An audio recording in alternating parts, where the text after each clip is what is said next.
4 p.m. right here in Lagos, Nigeria. Welcome to Network Africa on Channels Television. I'm Anne Nwawado. Here's what's coming up on Network Africa today. Police launches manhunt in South Africa after deadly mass shooting in the remote town of Lusikisiki. More than 30 migrants also rescued in dramatic operation by Spanish Coast Guards after deadly sea accident in Spain, Canary Island.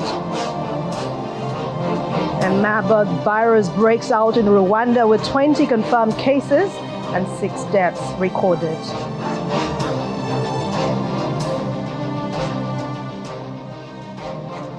Once again, welcome to the program. Well, it's all hands on deck in South Africa as police are desperately now searching for perpetrators after a deadly mass shooting in the country. The tragic incident, which occurred in 2 homesteads in the remote town of Lusikisiki in the Eastern Cape, led to the death of 18 people. 13 people were shot in one location and another 4 killed in a second location.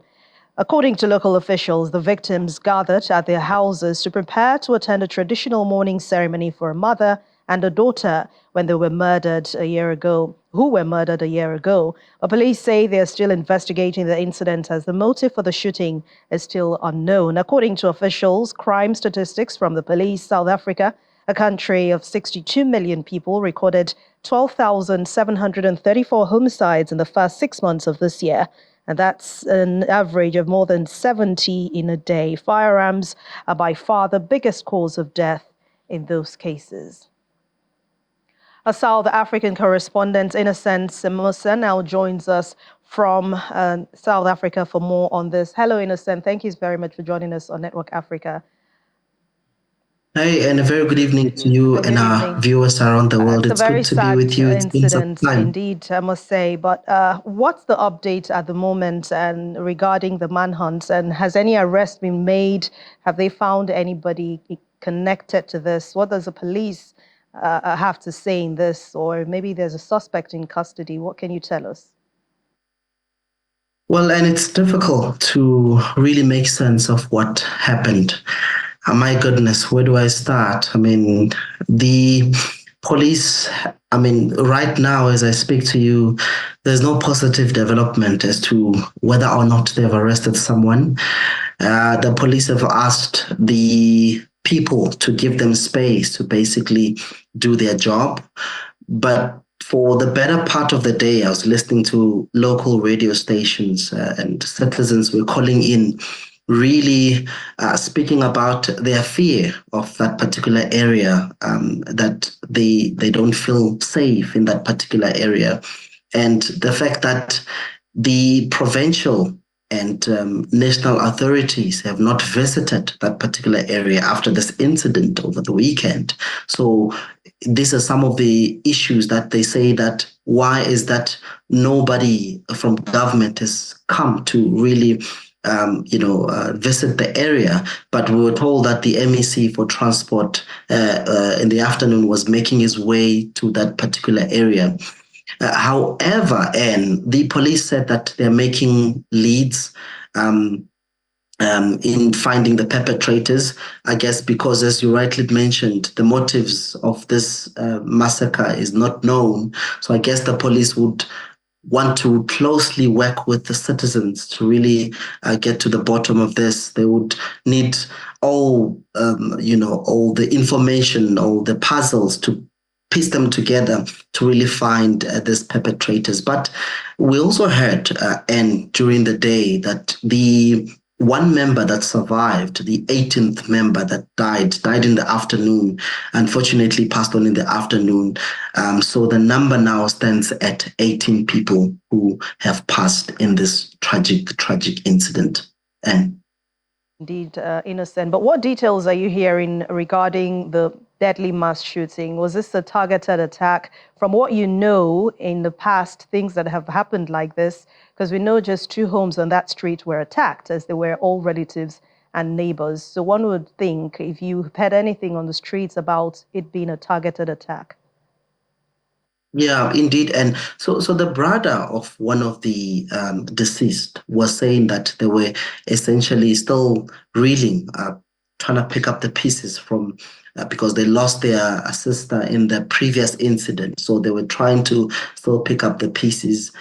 The motive, as I've indicated, is not known, but I guess this could be revenge of some sort. It could be family dispute that have led to where we find ourselves here today. But Citizens N have said that repeatedly, have said that it's common in Lusukisiki that people kill each other, people are dying, and no one is arrested. So therefore, the citizens, in a way, and have lost hope in the law enforcement agencies. They said that they are calling for more police visibility in that particular area. So at this point in time, we do not know the cause, but it could be family disputes because this is the family that had the same situation a few months ago.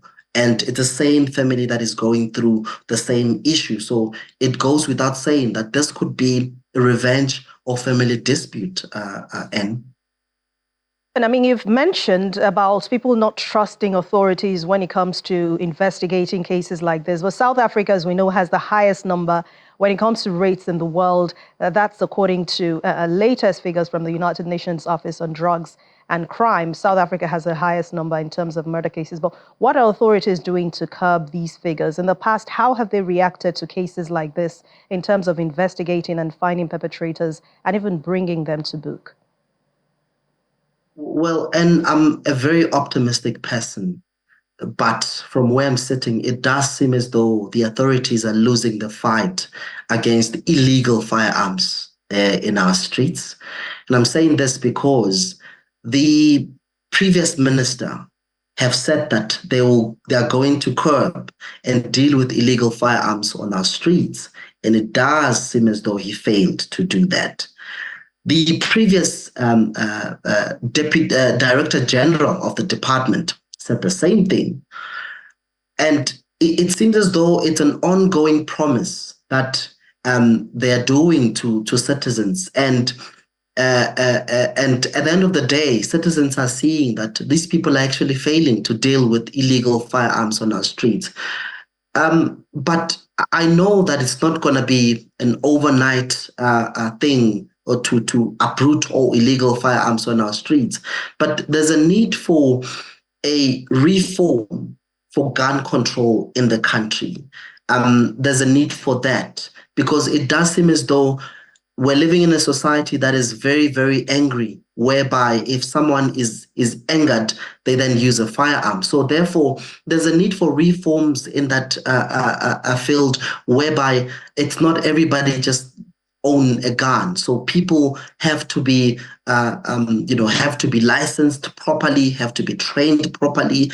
The reasons have to make sense why you need a firearm, because really people just need these firearms to do all of this. In South Africa, we call them ingabi. So basically, they hire these people to go and take someone out. So it's a job that people do here in the country, and it's very much unfortunate that it's happening, and authorities are indeed failing to really deal with this issue.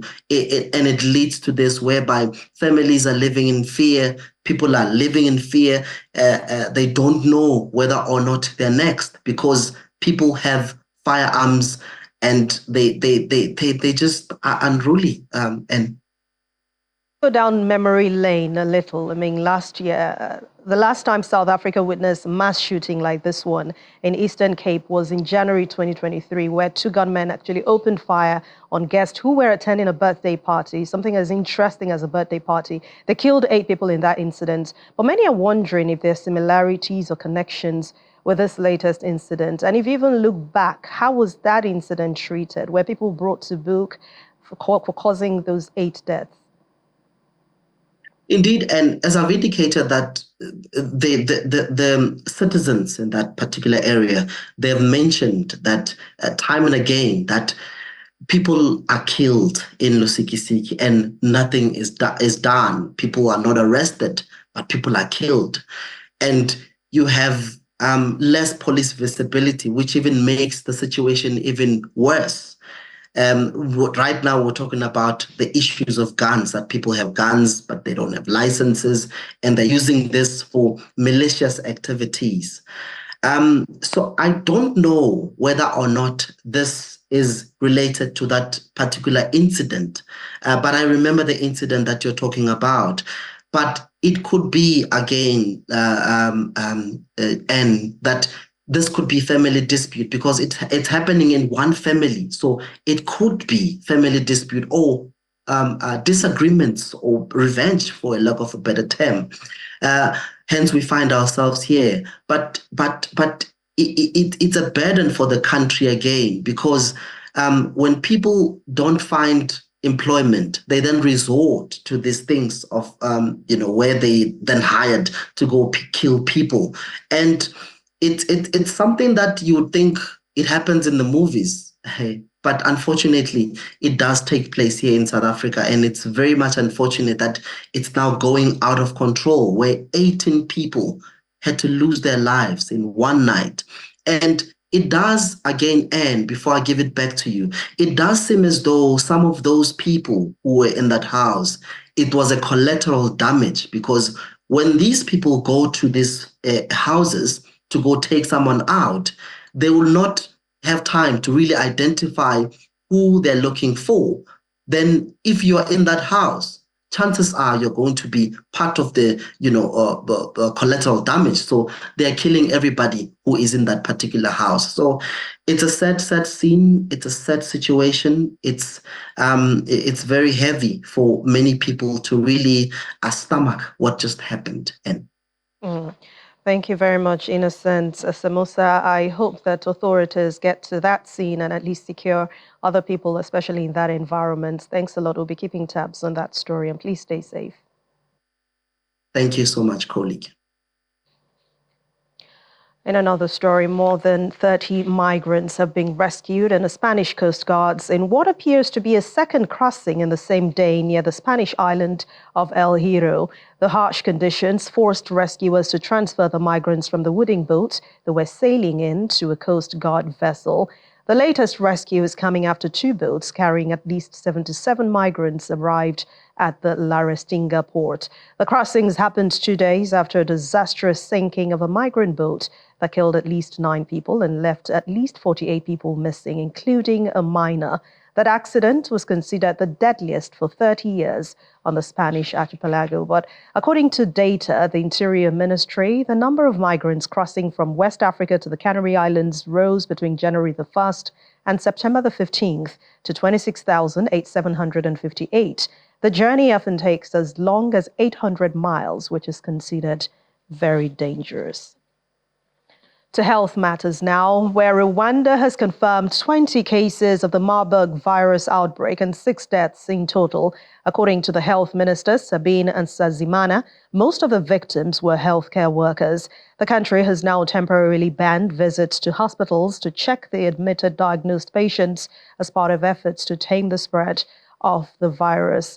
Like Ebola, the Marburg virus originates in fruit bats. It spreads between people through close contact with the bodily fluids and then infected individuals or with surfaces such as contaminated bed sheets. Without treatments, Marburg can be fatal in up to 88% of the people who fall ill with this disease.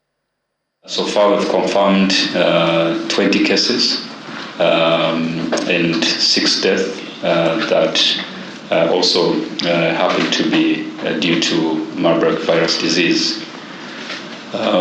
As we speak, there is a lot happening in terms of contact tracing. It happened in the other outbreaks. This type of disease, most of the time, if not all the time, they start from hospitals. Because if you're sick, you go to a hospital anyway. And that explains why healthcare providers are the most at risk. And so far, more than 8% of the patients we have are actually healthcare workers or staff within those departments taking care of very sick patients. You're watching Network Africa on Channels Television. Still ahead on the program, it's optimism for Nigerian youths as Lagos State Deputy Governor Kadri Hamzat rekindles hope for many at the National Youth Symposium in Lagos. I'll bring you the details in a moment. Please stay with us.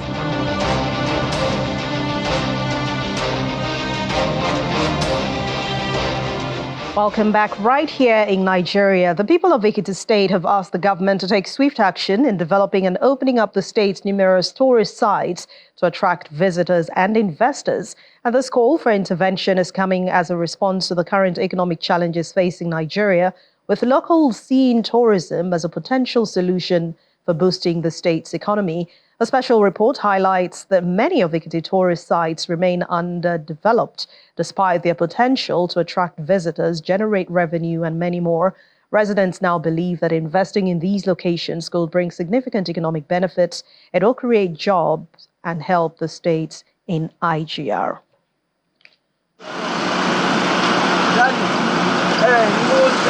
Ekiti State, located in southwest Nigeria, is a treasure trove of tourism waiting to be unleashed. With a population of 2.8 million, it's the most homogeneous state in the country, yet its tourism potentials are incredibly diverse. Ikogosi Warm Springs Resort is a wonder of nature. Imagine soaking in the natural wonder of Ikogosi Warm Springs Resort, where warm and cold water merge, yet retain their thermal identities.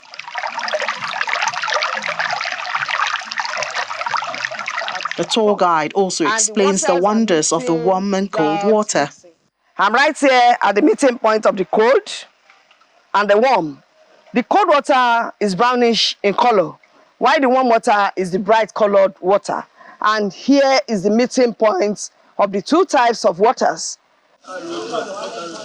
This haven has attracted 190,000 tourists, including 30 foreigners, between 2011 and 2013.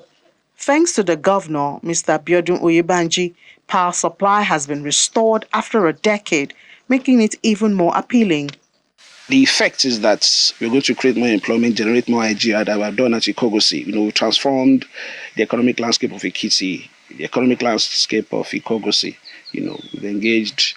We have over 150 staff. IGR has grown. People are energetic youths that will have been roaming the streets, are better engaged. They are part of our landscape team. They are part of our management team. So it's been a win-win for all. People of Ekiti will be able to cruise on Ureje Dam.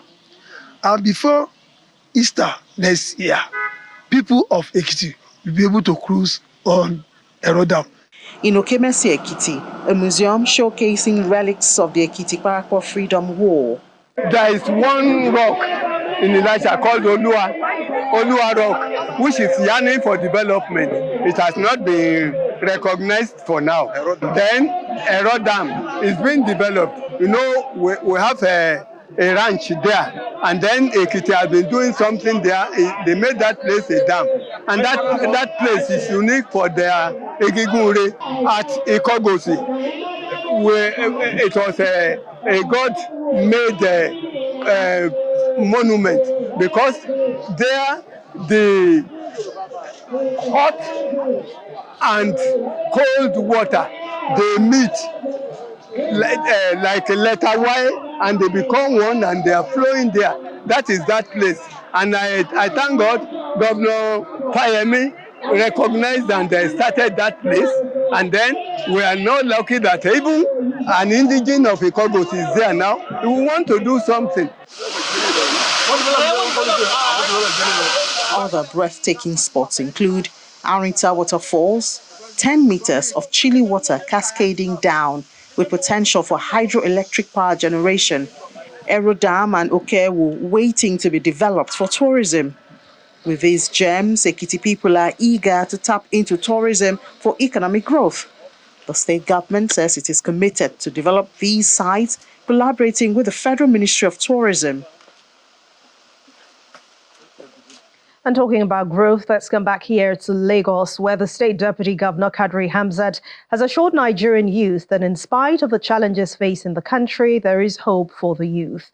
The Deputy Governor, who was speaking at the National Youth Symposium to mark his 60th birthday, asked youth to take advantage of opportunities available to them and become self-reliant. To be able to grow bigger or even start at all, to come join us in this space.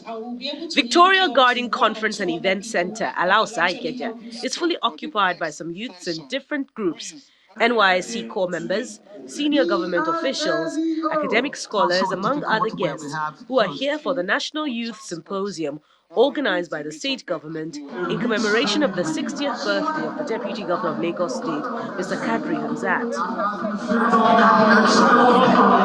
Let's give him a round of applause. A round of applause. Let's appreciate him. The celebrant, who has just stepped into the 6th floor, is here alongside his wife, Mrs. Oluremi Hamzat, to lecture the youths on the opportunities that abound for them. Can we just put our hands together for Nigeria, our country?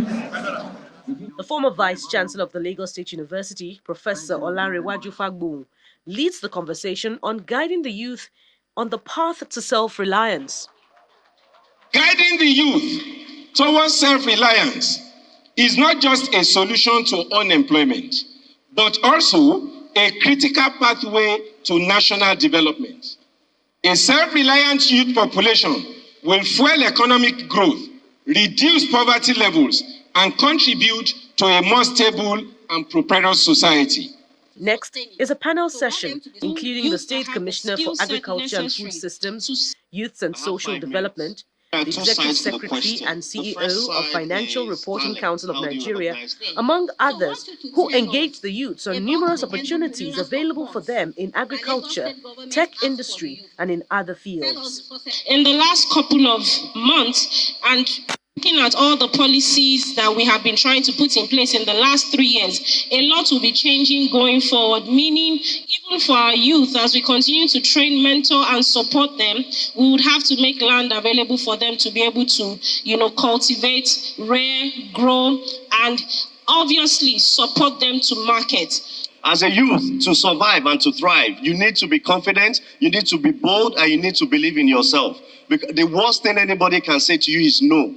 And no cannot kill you. We all need to focus not on the conventional, but on the technical and the traditional work, like technical skills, plumbing, carpentry. We feel that these areas are left for people who are not educated, but it's not true. The Lagos State Deputy Governor encourages the youths to be hopeful for a better country because they are in a position to drive the positive change that Nigeria needs.